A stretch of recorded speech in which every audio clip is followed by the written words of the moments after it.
Sesi ini kita akan bahas soal nilai mutlak. Jadi kalau kita bahas nilai mutlak, sebenarnya konsep dari nilai mutlak itu adalah jarak antara suatu titik dengan titik nol pada garis bilangan. Di sini kita punya dua pernyataan. Pernyataan pertama, nilai mutlak dari X itu sama dengan X. Jika X lebih dari sama dengan 0, artinya jika X itu bernilai positif, maka nilai mutlak dari bilangan positif itu adalah bilangan positif itu sendiri. Pernyataan kedua adalah jika X-nya kurang dari 0 atau X-nya merupakan bilangan negatif, maka nilai mutlaknya itu adalah minus X.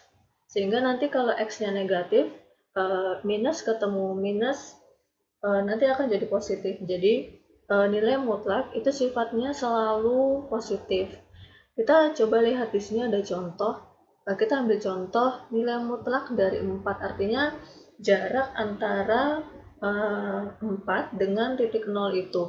Kita bisa hitung di sini jaraknya 1, 2, 3, 4. Jaraknya 4. Kemudian nilai mutlak dari min 4 adalah 4 juga ke titik 0. Kita bisa hitung di sini 1, 2, 3, 4. Jadi nilai mutlak selalu bernilai positif karena dia merupakan konsep dari jarak, dan kita tahu bahwa jarak itu nilainya akan selalu positif. Misal di sini ada contoh lagi nilai mutlak dari minus 7.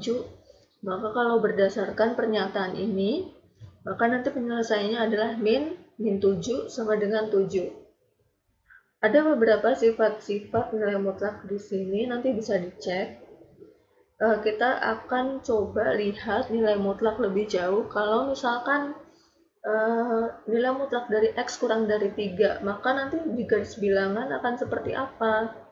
Nah, di sini ada pernyataan kalau nilai mutlak X kurang dari A, maka X ada di rentang min A sampai A, atau ada di antara min A dan A. Nah, di garis bilangan dia akan seperti ini. Misalkan nilai mutlak X kurang dari 3, maka nanti X ada pada di antara min 3 dan 3. Tapi min 3 dan 3 itu kemudian tidak termasuk. Sehingga dapat dituliskan seperti ini. Nilai mutlak X kurang dari 3, itu X ada di antara min 3 dan 3. Atau X lebih dari min 3 dan X kurang dari 3. Nah, sebaliknya jika nilai mutlak X lebih dari 3, maka kita pakai pernyataan yang ini. Jika X, nilai mutlak X lebih dari A, maka X kurang dari min A atau X lebih dari A. Nah, kalau begitu bagaimana di garis bilangan? Maka kalau kita ditanya nilai mutlak X lebih dari 3, nanti hasilnya adalah X kurang dari min 3, berarti arahnya ke sana, dan X lebih dari 3, berarti arahnya ke sana. Misal di sini kita nyari nilai mutlak dari X kurang 4 kurang dari 2. Nah, kalau misalkan pernyataannya seperti ini, maka nanti kita akan pakai teori yang ini.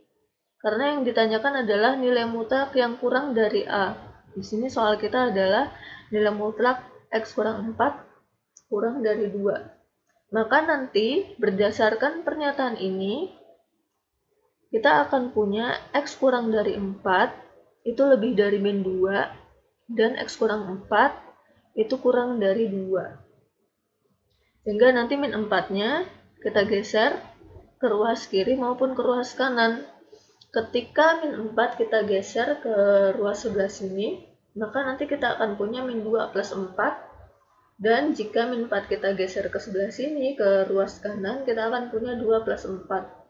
Sehingga nanti kalau dijumlahkan, maka hasilnya adalah min 2 plus 4 itu 2, dan 2 plus 4 itu sama dengan 6. Jadi nanti X-nya ada di rentang 2 dan 6, atau X-nya ada di antara 2 dan 6. pada garis bilangan nanti akan seperti ini, di mana 2 dan 6 itu tidak termasuk. Jadi X solusinya ada di antara 2 dan 6. Nah, pada contoh kedua, misal yang kita cari adalah nilai mutlak dari 3x dikurang 5 lebih dari atau sama dengan 1. Maka nanti berdasarkan pernyataan tersebut yang kita gunakan adalah aturan yang ini nih. Nilai mutlak x lebih dari a itu berarti x kurang dari min a atau x lebih dari a. Dimana nanti kalau kita lihat di sini a-nya itu sama dengan 1. Nah, jadi penyelesaiannya adalah 3x kurang 5 itu kurang dari atau sama dengan minus 1 atau 3x kurang 5 lebih dari atau sama dengan 1. Nah, ini kita selesaikan sendiri-sendiri, jadi tidak digabung seperti yang di atas tadi. Kalau seperti ini, maka minus 5-nya pindah ke ruas kanan, sehingga nanti dihasilkan 3x kurang dari atau sama dengan min 1 plus 5, di mana min 1 plus 5 itu sama dengan 4, sehingga nanti kita peroleh x kurang dari atau sama dengan 4/3. Kemudian yang di sebelah sini, min 5-nya pindah ke ruas kanan juga, sehingga nanti diperoleh 3x lebih dari atau sama dengan 1 plus 5, kemudian menghasilkan 6, lalu kita akan dapatkan x lebih dari atau sama dengan 2. Pada garis bilangan nanti akan seperti ini. Pada garis bilangan untuk x kurang dari atau sama dengan 4/3, misalkan di sini kita punya titik 4/3, kurang dari sama dengan 4/3 artinya dia mengarah ke kiri. Berarti ini mulai dari 4/3 hingga minta hingga nih. Lalu untuk yang kedua, x lebih dari atau sama dengan 2. Di sini kita mulai dari titik 2. Terus karena dia lebih dari atau sama dengan 2, maka dia terus ke sebelah kanan. Dia akan menuju tak hingga yang bernilai positif, sementara di sini dia akan menuju tak hingga yang bernilai negatif.